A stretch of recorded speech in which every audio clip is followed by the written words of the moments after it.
Jabatan Penerangan Malaysia ialah sebuah agensi di bawah Kementerian Komunikasi dan Digital.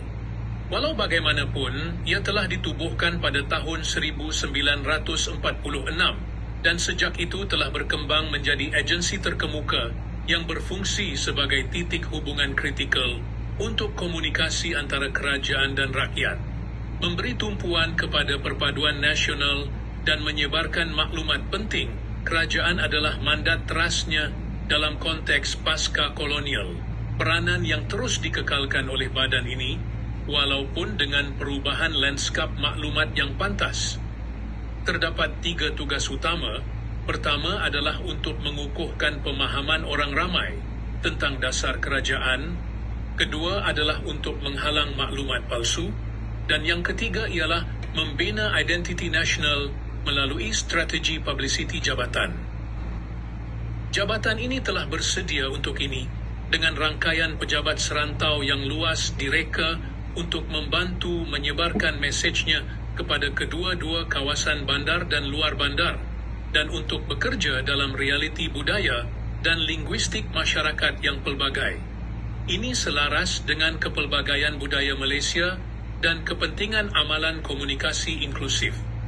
Sejak beberapa dekad yang lalu, jabatan itu telah menggunakan pelbagai bentuk komunikasi daripada media tradisional seperti radio dan televisyen kepada bentuk digital untuk mencapai pangkalan yang lebih muda dan lebih mesra teknologi.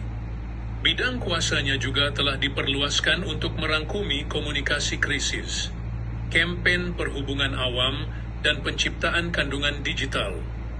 Dengan perkembangan terkini dalam dunia digital, banyak tumpuan telah diberikan kepada pengendalian maklumat yang salah dan menjadikan rakyat lebih celik digital. Kesalahan komunikasi yang dikenal pasti, pemilihan fokus amalan. SWOT. Kekuatan, sokongan kerajaan yang kukuh memastikan akses kepada sumber dan kuasa. Dengan sokongan kerajaan, kredibiliti dalam pembangunan untuk ubat awal boleh membawa kepada pembiayaan, penyelidikan, logistik, dan lain-lain sokongan sedemikian membolehkan jabatan berjaya melaksanakan kempen dan inisiatif berskala besar. Jabatan boleh memanfaatkan alat moden dan strategi dipacu data untuk meningkatkan ketangkasan dan responsif kepada keperluan awam. Selain itu, pendekatan penglibatan yang disesuaikan adalah penting untuk membina kebiasaan dan membina hubungan dengan kawasan pilihan raya utama, daripada penduduk luar bandar dan terpencil, sehinggalah kepada anak asli digital.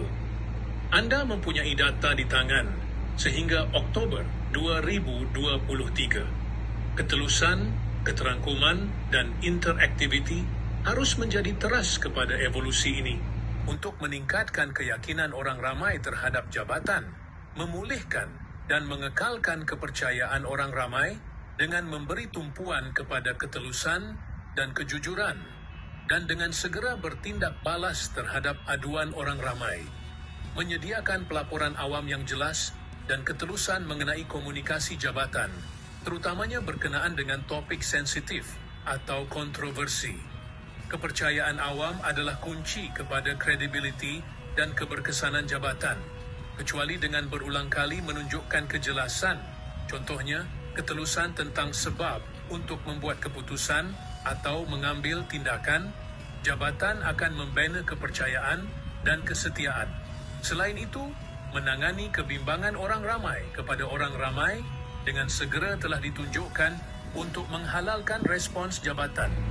Pendek kata, Jabatan Penerangan Malaysia boleh mengambil peluang semasa ini untuk muncul sebagai jambatan yang dipercayai antara kerajaan dan orang ramai.